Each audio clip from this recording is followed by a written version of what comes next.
उपचुनाव के बीच प्रचार करने मैदान में उतरे मुख्यमंत्री शिवराज सिंह चौहान के पुत्र कार्तिकेय चौहान शिवपुरी जिले के पोहरी विधानसभा के बैराड़ नगर पहुंचे, जहां बस स्टैंड पर मुख्यमंत्री के पुत्र कार्तिकेय सिंह चौहान युवा सम्मेलन में शामिल हुए, जिसमें भाजपा प्रत्याशी सुरेश धाकड़ राठखेड़ा के समर्थन में युवाओं की विशाल आम सभा को संबोधित करते हुए कांग्रेस और कमलनाथ पर जमकर बरसे।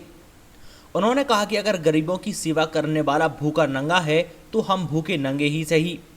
कांग्रेस ने गरीबों की सभी योजनाएं बंद कर दी थी, संबल योजना बंद कर दी और गरीबों के कफन के पैसे भी कमलनाथ सरकार ने बंद कर दिए हैं। भूखे नंगे हम गरीब हैं। आदरणीय कमलनाथ जी, मुझे बताओ, गरीब होना क्या पाप है? अगर गरीब होना पाप है, अगर बेटियों का ब्याह करना पाप है, अगर गरीबों के आंसू पोंछना पाप है, गरीबों का निःशुल्क इलाज करना पाप है, तो कह दीजिए हमें भूखा नंगा। हम अपने आप को भूखा नंगा मानते हैं, आपको आपकी अमीरी मुबारक।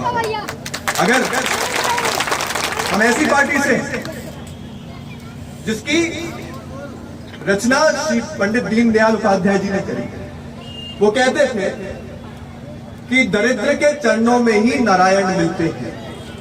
हम आज कहते हैं आप हमें भूखा नंगा कहिए, हम उस नारायण की उपासना करने पे विश्वास रखते हैं। हम ऐसी पार्टी से हैं जहां पर एक सामान्य सा चाय बेचने वाला भी देश का प्रधानमंत्री बनने का सपना देखता है।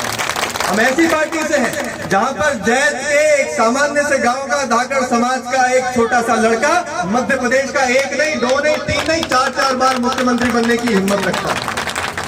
आपको आपकी अमीरी मुबारक, हम गरीबी ठीक है। आपके लिए ये गाली होगी, हमारे लिए ये उपासना है। गरीबों की सेवा, दरिद्र के चरणों में नारायण की सेवा करना, ये भारतीय जनता पार्टी की उपासना है। इस उपासना के उद्देश्य से हम आगे बढ़ते रहेंगे। आपको आपकी अमीरी मुबारक। उन्होंने संबल योजना बंद कर दी। अब आप बताइए कितना असंवेदनशील मुख्यमंत्री हो सकता है जिसने संबल योजना बंद कर दी? आखिर क्या बुराई थी संबल योजना?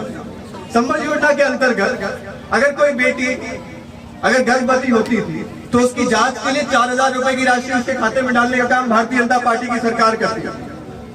अगर उसकी डिलीवरी होती थी तो डिलीवरी के लिए 12,000 रुपए की राशि उसको देने का काम करती थी, ताकि बच्चा मध्य प्रदेश में लाडला आए या लाडली आए, बच्चा स्वस्थ पैदा हो। हम कुपोषण से लड़ना चाहते हैं। भारतीय जनता पार्टी ने संबल योजना लाई, जिसमें गरीबों के लिए 2 लाख रुपए तक का इलाज भारतीय जनता पार्टी करती है। अगर किसी गरीब के घर में गमी हो जाए तो उसके परिवार को सहारा देने के लिए 4 लाख रुपए भारतीय जनता पार्टी की सरकार देती थी। आपने ये सब बंद कर दिया। अरे ये सब तो ठीक है, अंत्योदय सहायता के रूप में गरीबों को कफन दफन का पैसा भारतीय जनता पार्टी 5,000 रुपए देती थी, ताकि आराम से वो स्वर्ग पधार सके। शिवपुरी से राकेश भोज, सागर टीवी न्यूज।